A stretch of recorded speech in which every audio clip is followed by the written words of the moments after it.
Okay, so in the previous tutorial, we looked at how to make Abigail. Don't worry, you don't need to watch that tutorial if you just want to watch this one. It won't share any of the coding. It's just because all these snippets, all these one-shots are going to all deal with making a game similar to Don't Starve. I figured I'd put them all in the same area. So first thing we're going to do is we're just going to click on Abigail. And we're just going to move her over a little bit so she's not directly in front of the camera. The only asset that we're going to really use from the previous tutorial is the ground, and that's just a matter of going up to Game Object, 3D Object, create a cube, and then just scale out the X and the Z directions. That way it kind of goes out in all directions. But you can scale down Y because it doesn't need to be very deep. Okay, so the first thing we need to do is we need to bring in the new images for this video. We said that it's going to be a fireplace or fire pit, campfire, whatever you want to call it. So there's two parts to it. One, there is the wood, because it is possible to have the fire go out and the wood still sit there. So there's the wood. And then we're just going to select the animated fire. This is typical cell animation, so each frame is drawn individually. I used a program called Anime Studio Pro. I believe the new versions are now called Moho, something like that, but you can use whatever you want. And we just select those and drag them in. Now, as I mentioned in the last video, when you import a 2D image into a 3D environment in Unity, it automatically treats it like a texture because it thinks you're going to take that and apply it to a surface. We're not. We want them to actually appear as they are. So just select all those images. Again, click on the first one, hold Shift, click on the last one, typical Windows select, multi-select. And up here in the inspector, you'll see texture type. Choose Sprite, choose Apply. And now you can see they don't have that black background anymore. We're going to make one other change. This image is a little bit too big. So with pixels per unit, we're going to bump that up to like 120. Now, the reason why making the number bigger makes the image smaller is because it's a ratio. So we apply that. Okay, so let's take our campfire, at least the wood, and just put that right in our environment. Just drag it right into the hierarchy, and then you can hit play if you want to see it. Because of the way I drew it, doesn't quite look right. It looks like it's kind of floating, and it's actually not that far above the ground. Because if you click on ground, it's at negative 0.82, and the center vertical of this is 0, so it's really close to the ground. So we could just push this forward towards the camera. But if you watch when I push this down, pretty quickly you can see the bottom is starting to cut off there, so you really can't move it that much. But this will look better. Now it's not really overlapping the back. Part of the problem is you really wouldn't have the ground cut off like that, so that's part of what makes it look wrong. The ground would keep going. Not to mention that the wood doesn't have any shading on it, where the front here is darker than the back. So if it doesn't quite look right, that's fine. Alright, so now what we're going to do is now we need to apply the animation to it. So we're going to create a new object, because as we said, this has to be separate from the fire because you can have wood without fire. Not to mention the fire size can change, whereas the wood is meant to stay the same, because if you add more wood, the fire gets bigger. So we're going to go to Game Object, create empty. We'll rename this Camp Flame, whereas that's Camp Firewood. So we click on Camp Flame. And we're going to want to click on Animation. Now, if you don't have it, you can just right-click on Scene and choose Add Tab. So we're going to click on Animation and watch what happens. To begin animating Camp Flame, okay, so this is telling you what object the animation is going to be added to, because I don't know about anyone else, but in the previous versions of Unity, specifically 4.x, so everything before 5, I would select an object, apply an animation, and it turns out it applied it to a different object, and I could never figure out what was going on. So I think that's part of the reason why they did this, is to confirm, let you know that it's being applied to the right object. And what's funny is after they've added this message, I've never ever had that problem before, so I suspect other people had possibly reported it as well. So we're going to click on Create. Need to name it. So we'll just call this fire. Here it says 60 frames per second. That's way too fast. Let's just call it 15. And we're going to click on the first one, click on the last one, hold shift again to do multi-select.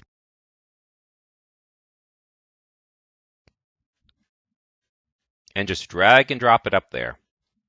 Now, if you did watch the previous tutorial, you notice that I added all of the Abigail frames and then added them again in reverse. That's because this wasn't a complete animation cycle. It was half of an animation cycle, and then we wanted it to come back. Think of it like a pendulum. You draw the pendulum swinging off to one side. Well, you can use those same frames to have it come back. In the case of the fire, when I drew it, the final frame does relatively match the first frame. So just a different approach. So that's our animation. So we can stop it by clicking on that, go back to our scene. Now you're not going to see it here because that's an animation and you only see it when it's running. If you want to put a placeholder sprite there, you certainly can. So click on Camp Flame and add just one of the images to sprite, and now you can see the positioning. So let's go ahead and move that forward. That should be about right. Let's take a look. There's the animation. And for this type of game, the line, it doesn't have to be perfect, but if you want to push that a little bit higher, like say that, there we go. So,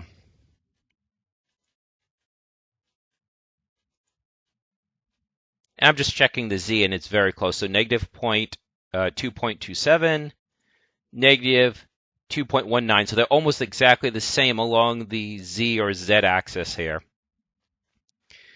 So what we want is we want these to be treated like one object, though. So we're going to create a linkage just like we did with Abigail. And in this case, it really doesn't matter which one, because whereas Abigail moves, the fire isn't moving. So even though you see animation, it's important to distinguish animation between movement. So the object is not actually moving. So it has a series of frames that gives it an animation, but the actual position, the actual X, Y, Z, is not moving. So we'll just put campfire on top of campfire on top of campfire wood, or camp flame, sorry. And then again, you see the little arrow pointing down showing you that there's a parent-child linkage. So now if you move campfire wood, the campfire moves with it. So we have an animated campfire. Now, the campfire should do two things. Just like Abigail, it should give off light. So let's take care of that.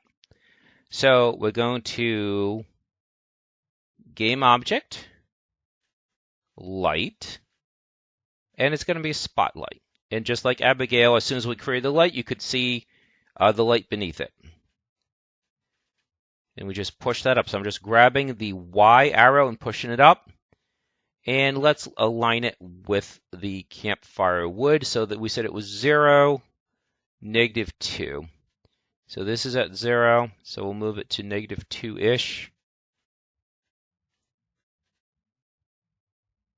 Now, the fire probably should give off more light than Abigail. Again, that's game balance. How much light do you want to give off? So let's move Abigail again. Sorry, Abby. So we go back to Spotlight. And now we're going to make some of the changes that we mentioned in the previous video. So with Spot Angle, if you take this, without even moving the height, you can increase how much circle there is. And as you can see, the bigger you make it, it's more obvious to see that there's a drop-off. And again, we're going to take that and make it a child to the parent. Okay. So again, it doesn't quite look right. The light looks like it's too close, but I'll show what we can do. If we go to Window and we go to Scene, you can see behind it, it is correct.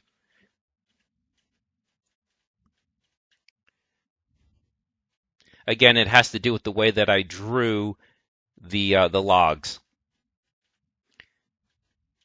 And this probably isn't the final angle you'd use. The camera is a little bit too low.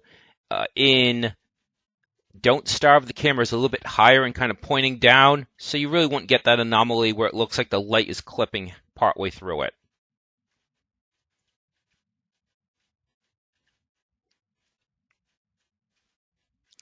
Now, what we're going to do is we also need to give the campfire heat. Now, obviously, it doesn't really give off heat, it's just the game, but characters will have a variable that is used to measure their warmth.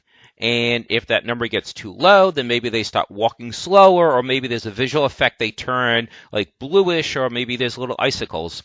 So it's really the visual effects that make it seem like it's warmth. So what you're really doing is you're just changing a variable, and that variable increases when you're in the proximity of the campfire. Well, how do you do that? That's where you need to use a collider. So for campfire, add component, physics 2D, let's use a sphere collider. So that way it's going out in all directions.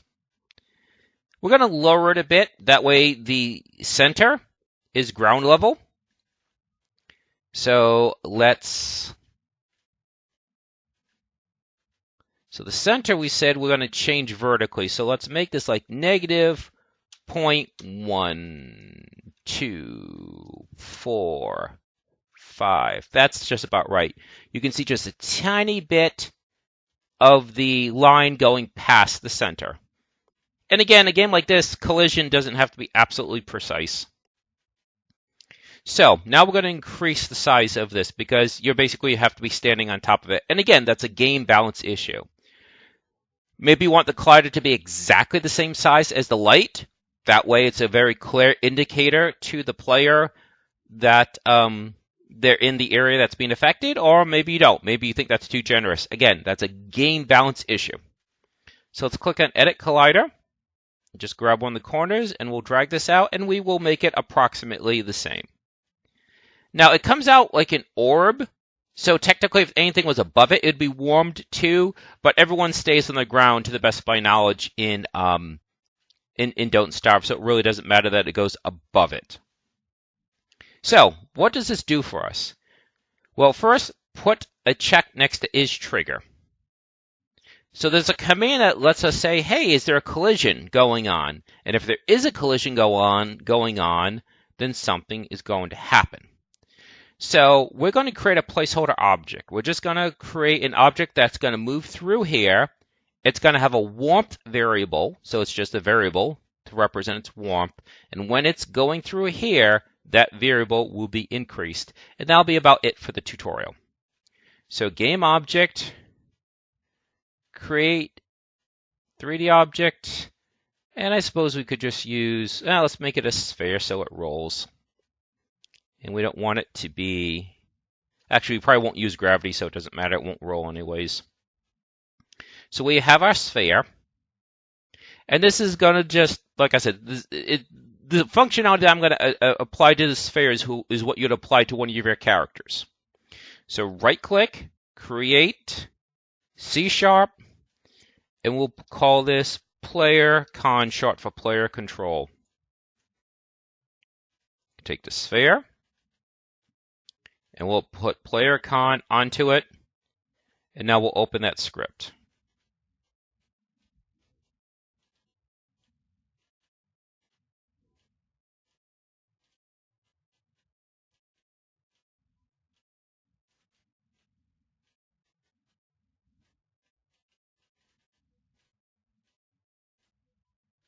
Zoom in, holding control and scrolling forward on the scroll wheel. Get rid of the message at the bottom if you have it. Now we're going to create a static variable because we don't want it to change. So each character is going to have their own warmth variable. So for this character, so public static, and we'll call it my warmth. And we'll say it starts at 0. Now this is something to keep in mind. It would start at a higher number, and if you're not within the campfire, it would decrease, and then when you get into the campfire, it increase. But that's really kind of going above and beyond what I want to do with this tutorial, because then you're looking at things that are happening independently. We're really looking at causal and at collisions here. We're not really looking at, okay, what's happening in the what's happening with every tick, with every frame. We're just looking at specifically collisions. And I skipped something, sorry. My static int my warmth equals, public static int my warmth equals 0. So you have to put in public. Static indicates that it will be accessible anywhere. Int indicates that it's a whole number, or I shouldn't say a whole number.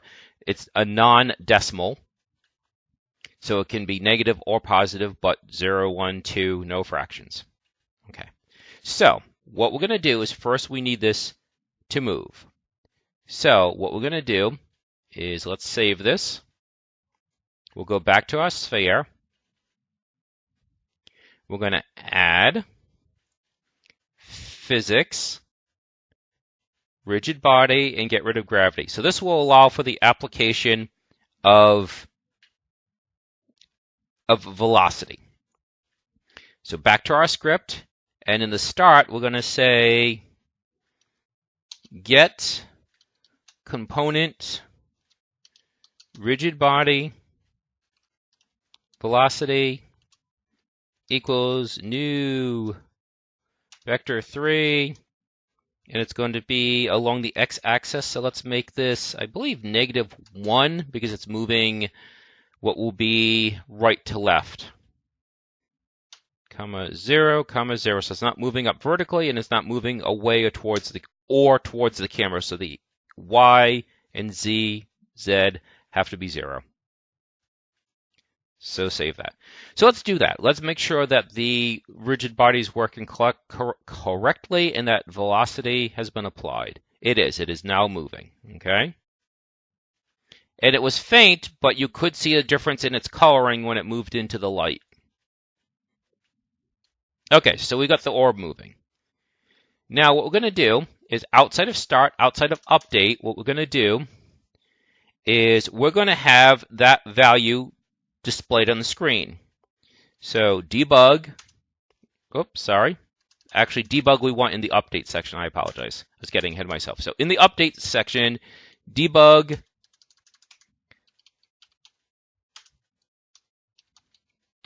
log, and we're just going to print that variable my warmth. Now, typically, if you are referring to a static variable, you need to declare what script it is defined in, but because it's defined in this script, we don't have to say that. It's understood. So we'll save that. So we'll run it one more time, and what should happen is down here, you should see that 0. I probably should have done that last time, but baby steps. Also, I highly recommend doing this whenever you introduce like a new variable or a new collision or a new mouse click. Always test the basic functionality before you start piling on, the consequential actions. You really want to make sure that basic functionality works. For one reason, routines are case sensitive. So if the routine you're about to see, if you misspell it, you won't get an error. It just thinks you're trying to do something entirely different. It doesn't realize that you're trying to use a built-in routine. So now this is what I was saying about outside of start, outside of update, void, on, trigger, enter, collider, other. Oops, sorry, no semicolon, and the squiggly brackets. Case sensitive, capital O, capital T, capital E, all the other letters lowercase. Do not misspell it. Like I said, this is a predefined routine. If you misspell this or use the wrong case, you won't get an error. It just thinks you're trying to do something entirely different, and it won't work. So no error, and it doesn't work. So that's what I'm saying. When you use something like this, drop in a debug to make sure it's working. Now in this case, it doesn't really matter because what we're doing is very, very simplistic. We've already confirmed that this is working. We've already confirmed that this variable is present. So now we're just changing this variable. So what's going to happen, well, actually, let's not use enter. Enter is only true for a single frame. So on trigger enter is as soon as you enter the collider, it's true. Well, what we'll do is we'll do this, because we then have to use an on trigger exit. So let's do on trigger stay instead. So as long as it's inside, we're going to have something happen. And what's going to happen? My warmth plus equals 1. So that means that this variable, whatever it's currently equal to, add 1 to it. So the way it's kind of written is a little bit odd, but that's what this means. So it doesn't mean replace it with the number 1. It means add 1 to it, so it's cumulative. So we'll save that. So we already have this being printed. So I think that should do it.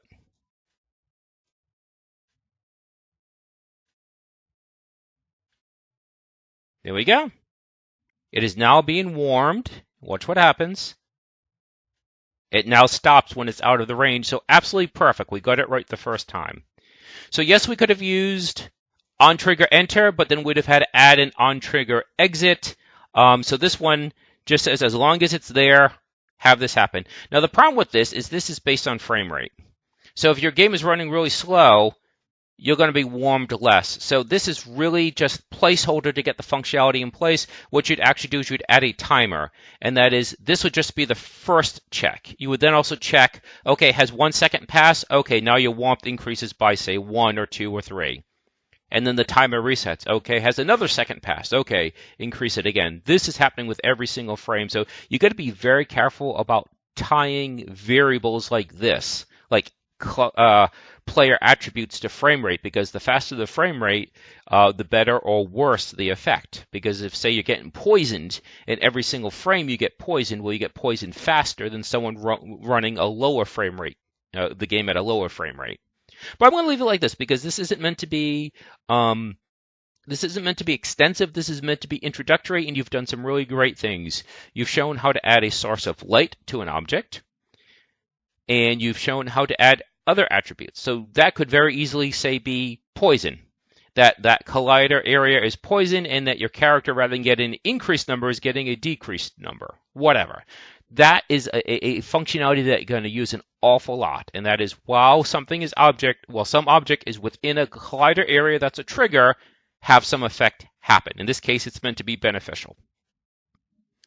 And there's other things you can do too, like for instance, if, say, maximum warmth is meant to be 100, then what you would do is you would put in an extra check. Right here it says warmth is increased by 1.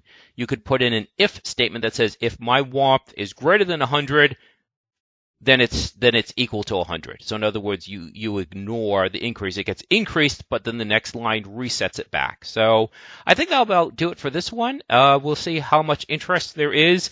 I didn't realize just how long Don't Starve has been around, so not sure if anyone is really interested in it anymore, but we'll do some more one-shots if you want.